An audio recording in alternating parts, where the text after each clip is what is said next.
हमारे पिताजी करीब 5 साल से पार्किंसंस के पेशेंट थे। तो पार्किंसंस की बीमारी चल रही थी, हम लोग घर पे इलाज कर रहे थे और बराबर डॉक्टर से कंसल्ट में रह रहे थे। बीच बीच में कुछ कुछ प्रॉब्लम आते थे तो कहीं दिखा लेते थे। मतलब किसी डॉक्टर, जो पार्किंसंस की दवा थी वो तो मैंने एक दिल्ली एम्स के जो डॉक्टर है उनसे निर्देश में सारे दवाएं चल रही थी। लेकिन बीच में जो ब्रेन में क्लॉट हुआ तो मैंने नारायणा से धर्मशाला नारायणा में एडमिट कराया और वहाँ सक्सेसफुल रहा।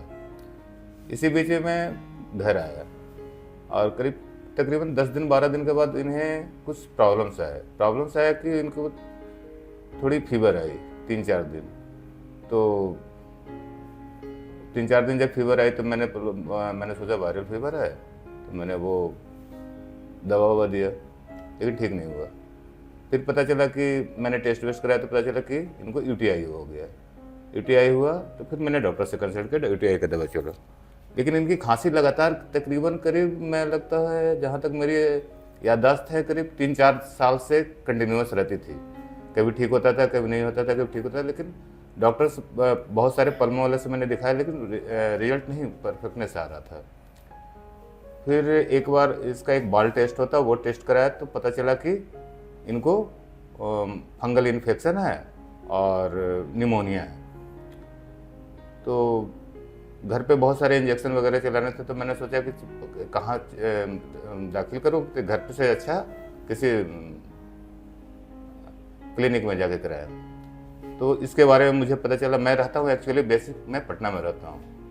तो हमारे ब्रदर इन लॉ ने इस हॉस्पिटल को खोजा और उन्होंने मुझे वीडियो कॉल करके दिखाया फर्स्ट टाइम नीचे जाकर रिसेप्शन से कि देखिए ऐसा हॉस्पिटल है, ऐसा हॉस्पिटल है।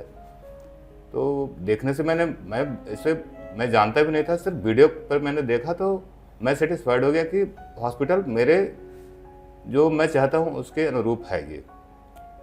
तो पापा जी को मैंने यहाँ भर्ती कराया, सब कुछ अच्छा चल रहा था।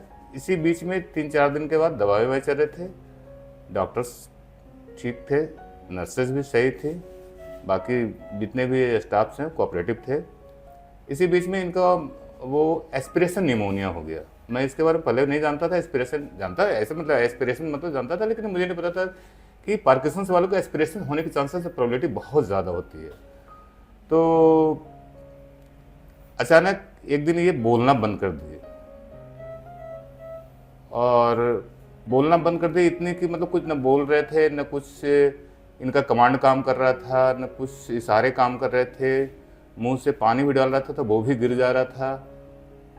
तो मैं बीच से भागे में पटना में था, तो मैं दिल्ली आ गया। जिस दिन मैं दिल्ली आया इनकी हालत इतनी ख़राब हो गई थी। मैं 8:50 में सुबह 8:50 की मैं हॉस्पिटल में एंटर किया हूँ। पापा तो भर्ती थे, और 8:50 में जब ऊपर आया तो मैं देख के इनका मेरी हालत ख़राब हो गई कि पापा मेरे ऐसे कैसे हो गए। तो मुझे लगा कि तो बहुत बुरी स्थिति में थी कि मैंने ऐसे कभी इनको देखा नहीं। तो अचानक बहुत ज़्यादा मुझे लगा कि ये तो कोमा में है, जो मैं रिस्पॉन्स इनका कुछ भी नहीं था, तो मुझे लगा ये कोमा में जा रहे हैं। फिर मैंने डॉक्टर एक कमीज जैन है यहाँ पे, जो जिनके देख रेख में इनकी ट्रीटमेंट चल रही थी, मैंने उनसे बात करा।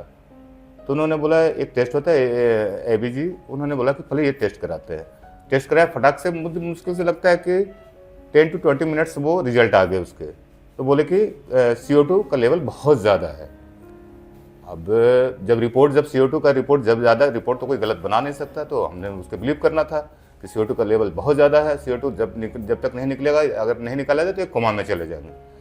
तो हम तो होपलेस हो गए थे। मैं तो उसमें एकदम होपलेस हो गया, मैं रो रहा था, मेरा दिमाग कुछ भी नहीं काम कर रहा था। मैंने डॉक्टर को सिंपल ये बोला कि कुछ भी करो, ठीक, मुझे इन्हें ठीक करना। आई एम एबल, मैं हर तरह से एबल हूँ, मुझे इनको ठीक करना है। और उस समय मेरे दिमाग में बहुत सारे आए थे कि मैं किसी और बड़े हॉस्पिटल में जाऊँ, ये करूँ वो करूँ, लेकिन मेरे पास टाइम नहीं था। मैंने यहाँ के डॉक्टर पे, खास करके मैं इनकी बातों पे बहुत ज़्यादा बिलीव करा। इन्होंने मुझे दिलासा दिया कि I am trying to the best, अपने द बेस्ट देने के लिए उन्होंने बोला कि मैं करूँगा। और मैं तो होश-ओ-हवास में ही नहीं था, मैं बहुत ज़्यादा रो रहा था, क्योंकि पेरेंट्स को इस स्थिति में देखने में मैं बहुत घबराहट हो गई थी मेरे। तो डॉक्टर ने वेंटिलेटर लगाया, वेंटिलेटर के लिए पूछा। मैंने बोला कुछ भी करो, मैं कोई आपको रोकने वाला नहीं, आप करो। क्योंकि जब डॉक्टर्स जब कुछ भी करते हैं तो लोगों के बीच में एक ये रहती है, क्या बोलते हैं उसको, आप कर सकते हैं कि भ्रांतियाँ रहती है कि डॉक्टर पता नहीं अपने चक्कर में वो ये करा देते हैं वो करते हैं। लेकिन मैं मेरा पर्सनल ऐसा सोचना नहीं, क्योंकि डॉक्टर के इलाज के बीच में पेशेंट को या पेशेंट के अटेंडेंट को नहीं आना चाहिए, उनकी बातों को माने। और मैंने उनकी बातों को मानते हुए मैंने बोला कि आपको फ्री हैंड है सर, आप इनको जैसे करो, वो इनके बेटरमेंट के लिए जो करना है करो। तो पापा को वेंटिलेटर लगाया गया।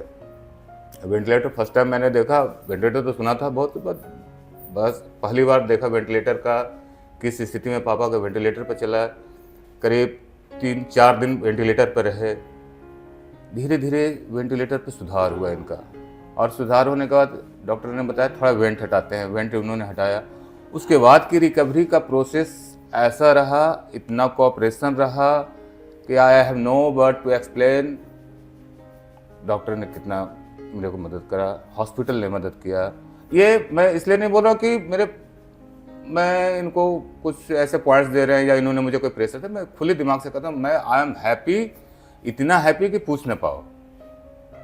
और यही बोलूँगा कि